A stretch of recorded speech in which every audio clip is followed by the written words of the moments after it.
Wonky Sangha. I bet as a country, as a people, we're sick of arguing and being on two sides of something and having a divide happen. There's a reason, well, there are a few reasons, that we're butting heads over differences. One of those reasons is that we're not used to doing anything but posting something online and walking away.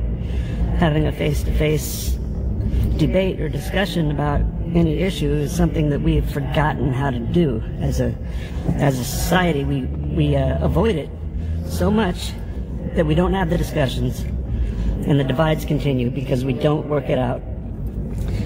Because regarding this virus and everything around it, I cannot find a logical point in locking down. Continued lockdown makes no sense at all. There are no merits to it. It's bad for the person who locks down. It's bad for people overseas. It's bad for the country. It's bad for the virus. Everything about it is wrong, except for Dr. Fauci pushes that it's right. It goes against epidemiology books. It goes against medicine. And he's claiming that he's going by science and medicine, but he's making it up as he goes because he wants to sell everybody a vaccine. And there's a good paper trail to prove that. So, if millions are going to die overseas if we continue to be locked down, already that million, several million are probably dead from what we've already done. If we continue to be locked down, millions of people are going to starve to death overseas. That's a fact. If we don't lock down, it's possible that we could lose maybe 10,000s more, although they say that that doesn't happen after you've flattened the curve. That aside, whatever they say is going to happen cannot compete with how many people are going to die overseas if we continue to stay locked down. And in addition, if you're more about the selfish home trip, the longer we stop right now, all of the businesses are going belly up, and there's nothing left for them or for you. If all the economy doesn't come back, we live in the dark ages. We have a dystopic life for the rest of our lives, for the rest of our kids' lives. We will be living a life of servitude and absolute despair. The quality of life will be horrible, and deaths of despair will go through the roof. There are hundreds of thousands is what people are already going to die from deaths of despair. And if you don't know what that is, that's suicides, depression, other things that are basic despair related. So you put those together, assume that I'm right for a second, and compare that to the other argument, which I don't see any contest there. I would like to hear the other side in a logical way, because I've yet to. And if anybody is on here who supports staying locked down, I want to debate this with you politely, and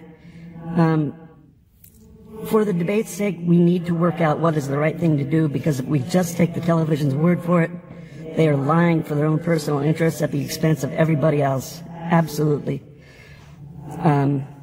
People don't believe all that on its face. Ask me for any evidence of what I just said, any of it. Happy to provide. Because we need to work through this. We need to come together.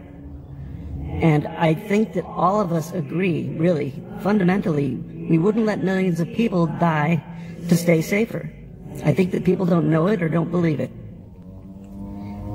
Or people are really that selfish. I don't believe that. Take care. About 60% is what it requires for a vaccine to work properly, 60% of the population being vaccinated. That should leave enough room for those of us who absolutely have no interest in having whatever the hell that is shot into my body without me being able to even inspect it, etc. That's a whole other thing. This vaccine that they're going to pop out early, if it's even a vaccine, it's dangerous as hell. They had 8 people in a study, really? 8 people, and 3 of them had problems? 3 of them came down with flu-like symptoms out of 8? And they consider it a success? Yeah, that sounds great.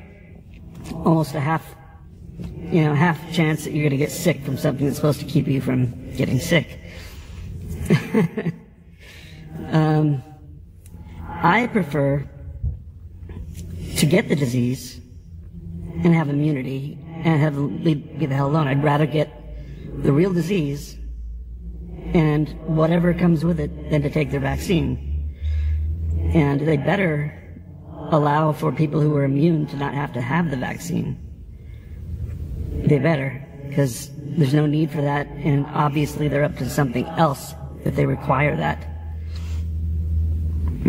And they are up to something else. I mean, come on. How much? What it is? I think several things, some things that are hard to believe are becoming believable and quite disturbing, like the forced vaccines with special needles, which is what they need to inject.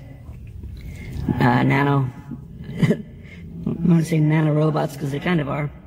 Nanoparticles, which are programmable and will report back in real time whether you have the virus or not. Sure, that's all that they're going to report. That's all they'll use it for. We swear. Because the track record is so honest, we should just trust. I trust that anything Pompeo says is bullshit. Most of what Trump says is bullshit. And it's not partisan. It's our current leadership and most of the leaderships in past probably tell more lies than truths. Not to be trusted. When there's a sketchy vaccine that should have taken longer to develop, and there's money in it, and the whole administration is getting rich off it, even though some of it's not traceable right back to Trump, he's very eager to do this. I imagine that there's some sort of something in it for him. Fauci is absolutely tied in. The guy that they just brought on to handle it is totally tied in with the vaccine makers and Fauci. So, nice, huh? So yeah, we're in uncharted territory, I think. Unless 1905 was that bad, I don't know. Well, talk to you later. Take care now. Bye then. Oh. Well, talk to you later. Take care now. Bye then. Oh. Well, talk to you later. Take care now. Bye then. Oh.